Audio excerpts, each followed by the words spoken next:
विवादों और क्वालिटी से जुड़ी शिकायतों ने पतंजलि के खिलाफ माहौल बनाना शुरू कर दिया है और अब एक बार फिर पतंजलि विवादों में आ चुकी है।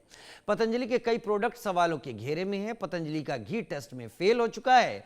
पतंजलि पर जुर्माना भी लग चुका है। लेकिन सवाल यह कि बाबा रामदेव के स्वदेशी ब्रांड पतंजलि इतनी चूक क्यों कर रही है और क्यों बार बार विवादों में पतंजलि ब्रांड घेर रहा है, इस पर एक रिपोर्ट देखिए। आपको दिखाएंगे एक रिपोर्ट, लेकिन पतंजलि की जो स्थिति इस वक्त है, घी का सैंपल फेल होने के बाद देश के अलग अलग हिस्सों में यह बात जा रही है कि लोगों ने जिस विश्वास के साथ, जिस स्वदेशी के नाम के साथ इस घी का इस्तेमाल करना शुरू किया, इसे खरीदा, इसे अपने घर में लाए, अगर उसका सैंपल टेस्ट में फेल हो रहा है तो जो लोगों के घर में है आखिर वो क्या है। एक रिपोर्ट देखिए।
पत्ता और झूठे दावों के आरोप सालों से लगते रहे हैं। पतंजलि जो स्वदेशी और प्राकृतिक उत्पादों का पर्याय बनी, कई बार विवादों में फंसी है।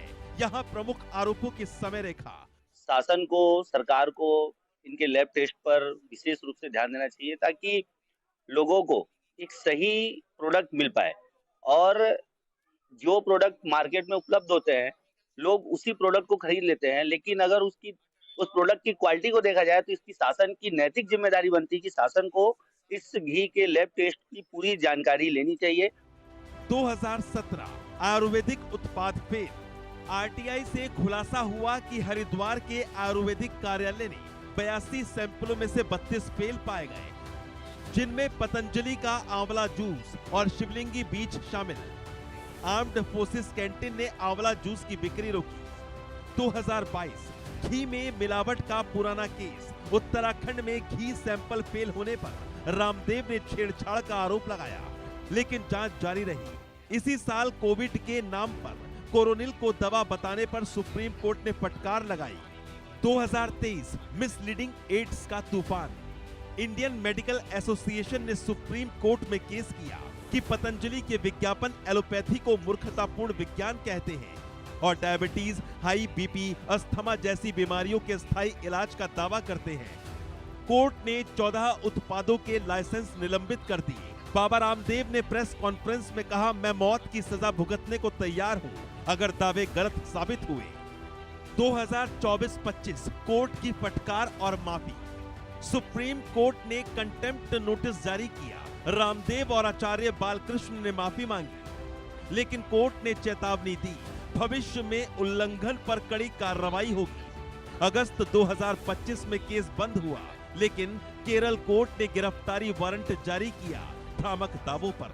चाहूंगा जैसे जो भी घी का प्रेमी है तो लोकल दुकान से ले, एक बार चेक करें। अगर वो बाहर जगह पतंजलि का ब्रांड लेके सोच रहे हैं, अगर ऐसा कुछ हुआ है तो आप व्यक्तिगत रूप से उसको चेक करने के भी बहुत सारे तरीके हैं। आप यूट्यूब में जाके चेक कर सकते हैं। हालिया विवाद। 2025 में FSSAI ने लाल मिर्च पाउडर रिकॉल किया, जो कंटेमिनेंट्स मानकों से नीचे था। दंत उत्पाद में कटल फिश, समुद्री जीव मिलने पर वेज लेबल का आरोप लगा। फूड सेफ्टी एक्सपर्ट का मानना है कि पतंजलि जैसे ब्रांड प्रकृति का लेबल लगाकर उपभोक्ताओं को गुमराह करते हैं। घी जैसे स्टेपल प्रोडक्ट में मिलावट से पाचन और लीवर समस्या हो सकती है। सुप्रीम कोर्ट ने सही कहा, झूठे दावे स्वास्थ्य के साथ खिलवाड़ है। इधर कंपनी ने स्टेटमेंट जारी कर कहा, हमारे उत्पाद सख्त लैब टेस्ट से गुजरते हैं, सभी आरोप गलत हैं। लेकिन जांच रिपोर्ट के बाद कंपनी की सेल्स 2025 में 1800 करोड़ के घी सेगमेंट पर असर पड़ सकता है। पतंजलि का सफर योग से व्यापार तक पहुंचा, लेकिन आरोपों ने पतंजलि की चमक फीकी कर दी। उपभोक्ता अब लेबल पढ़ने को मजबूर है। क्या ये जुर्माना सबक बनेगा या सिर्फ कागजी? समय बताएगा। Bureau report, India news.